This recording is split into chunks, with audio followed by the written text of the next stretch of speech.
Hello, hello, hello! I thought I'd make a little video here about a mod called Railcraft. And according to Railcraft's own wiki site, they say in there, have you ever wished minecarts and rails had received a bit more attention during development? If you ever cared about rails, you won't ever look back. So, yeah, Railcraft changes a little bit about the way minecarts and the tracks that they roll around on work. And so, this is just a little test world. I thought I'd show it off a little bit. And let's go ahead and get started. So the first thing that any good mod needs is its own tool, and Railcraft is no exception to that. Bloop! There we go, the crowbar. Railcraft's tool. Okay, to get started with Railcraft, the first thing that we're going to need to build is a coke oven. Bloop! This is a coke oven. It's a multi-block structure. Takes up a space 3 by 3 by 3. Coke ovens operate pretty fairly simply. You put coal, or if you put wood in this slot, you will get charcoal, and if you put coal in this slot, you will get coal coke. And coal coke is like coal on steroids. It's a lot stronger, a lot more powerful, burns hotter, burns longer, all that kind of good stuff. The bad part about the coke oven, as you can see, is it takes a long time for it to run. And in addition to making coal coke out of our coal, we'll also get something over here. We'll come back to that in a little bit. As you can see, this is very slow. We're just going to let it cook up while we do something else. Another thing that you're going to need is something called a rolling machine. Bloop! Which looks like this. The rolling machine will make things for you, but you need to supply it with power. We can do that. Let's create a steam engine. Bloop! There we go. A steam engine will create power from steam, which means we need to give it some steam. The best way to do that is with a steam boiler. Bloop! And now we have a steam boiler. Steam boilers work on a simple principle. We give it something to burn, and we fill it up with water. And when we get to the right temperature, if you remember high school, water boils at 100 degrees Celsius. We will boil that water and turn it into steam. So, let's fill this baby up. Bloop! And you see I filled this up with coal coke. Might as well use the best coal we have. And water. And as soon as this reaches 100 degrees Celsius, it'll start boiling that water and create steam. Okay, we're getting close to the boiling point. And we're there, 100 degrees Celsius. You can already see the water going down in level as it boils off. And look, there's steam. Yes, that's a lot of hot air.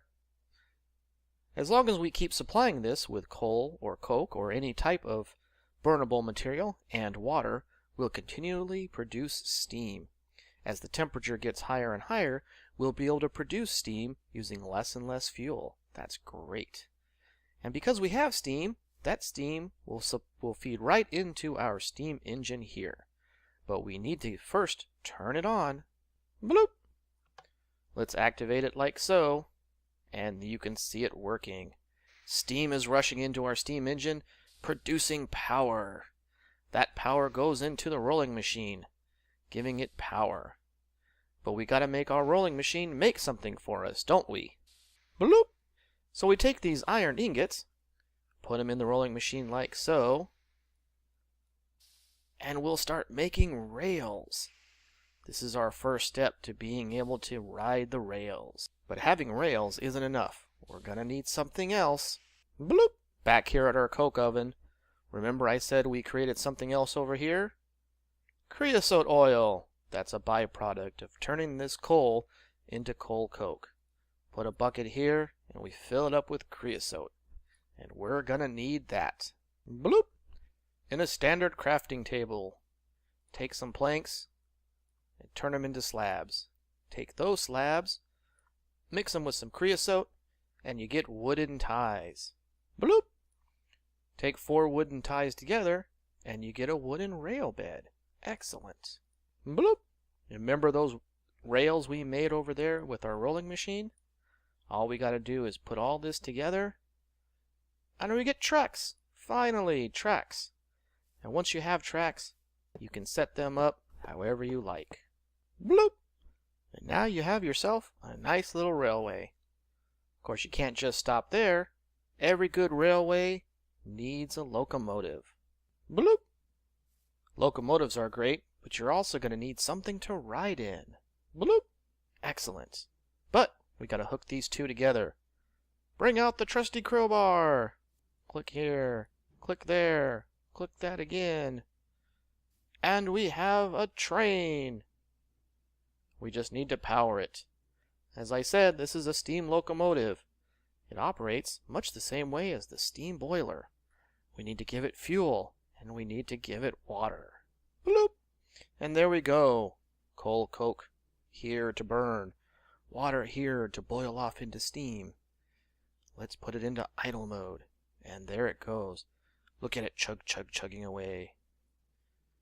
Now this is a much smaller steam boiler, so it won't take as long to get up to the 100 degrees Celsius. Again, the temperature we need to boil this water into steam. We're almost there.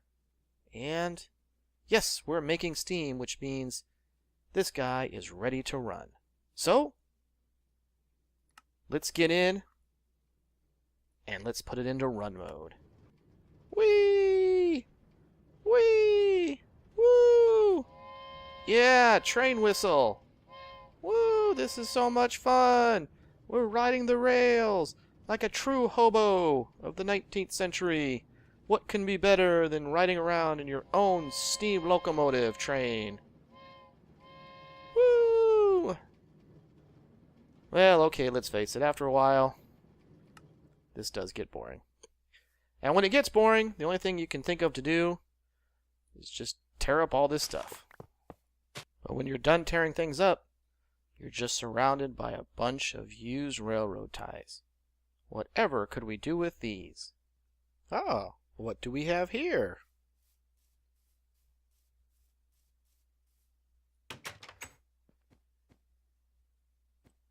Hello there. Can you help me sell some used railroad ties?